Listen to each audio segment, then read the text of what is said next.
जब हम आसमान की तरफ देखते हैं तो हमें चांद की सुंदरता का पता लगता है। इसी प्रकार से जब हम सूरज को देखते हैं तो हमें सूरज की चमक का महत्व और एहसास होता है। और जब हम खुद को आईने में देखते हैं तो खुद की कीमत हमें अपने आप मालूम होती है। नमस्कार सभी को, आप सभी का मेरे चैनल पर स्वागत है। एक बार एक किसान होता है। वह रोज अपने कंधे पर एक बांस की लाठी में 2 घड़े लटका करके और पानी भरने के लिए तालाब की ओर चल देता है। प्रतिदिन वो यह नियम करता है, रोज उठता है और घड़े लेकर के और तालाब की तरफ पानी भरने के लिए चल देता है। बहुत समय बीत गया परंतु उसने घड़े नहीं बदले। कुछ दिन बाद उसका घड़ा पुराना हो गया। 2 घड़ों में से एक घड़ा चटक गया, मतलब टूट गया। और वह जब भी पानी लेने के लिए जाता, भर कर के पानी लेकर के आता, तो वापसी आते टाइम जो घड़ा चटका हुआ था उसमें से पानी बहता हुआ आता।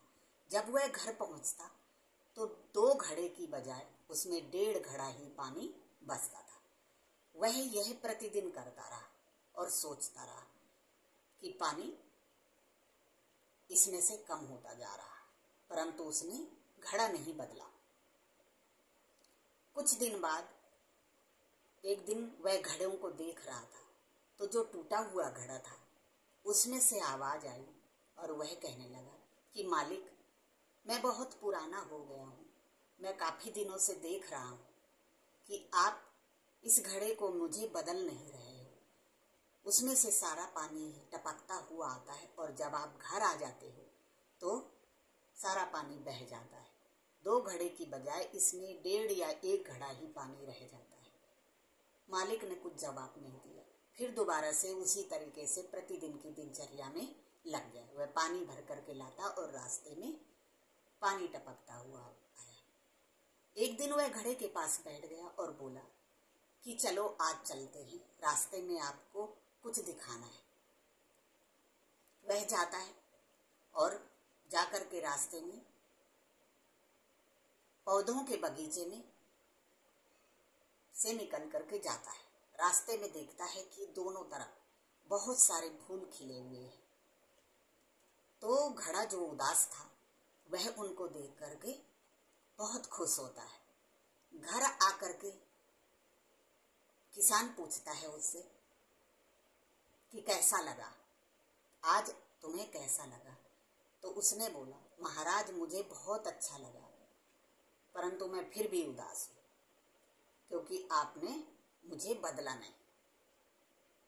तो किसान उसको घड़े को बताता है कि मुझे बहुत दिनों से मालूम है कि तुम टूटे हुए हो, चटके हो, पुराने हो चुके हो, परंतु मैंने तुम्हें बदला नहीं। जब मैं घर से निकलता हूँ तो मैं पानी लेकर के आता हूँ और एक हाथ में बीज की थैली लेकर के चलता हूँ। जब वापसी आते टाइम पानी तुम में से गिरता है तो मैं क्या करता हूँ, इसमें से बीज फेंकता हुआ चला जाता हूँ। एक एक बीज गिराता हूँ और तुम्हारा पानी इसमें से गिरता हुआ चला जाता है। तो जो ये खुशी देख रहे हो फूलों की, ये खुशी तुमसे मिली है।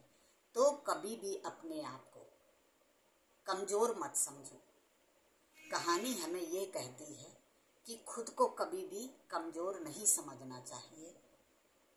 कभी ना कभी इस मेहनत का फल अवश्य मिलेगा। धन्यवाद।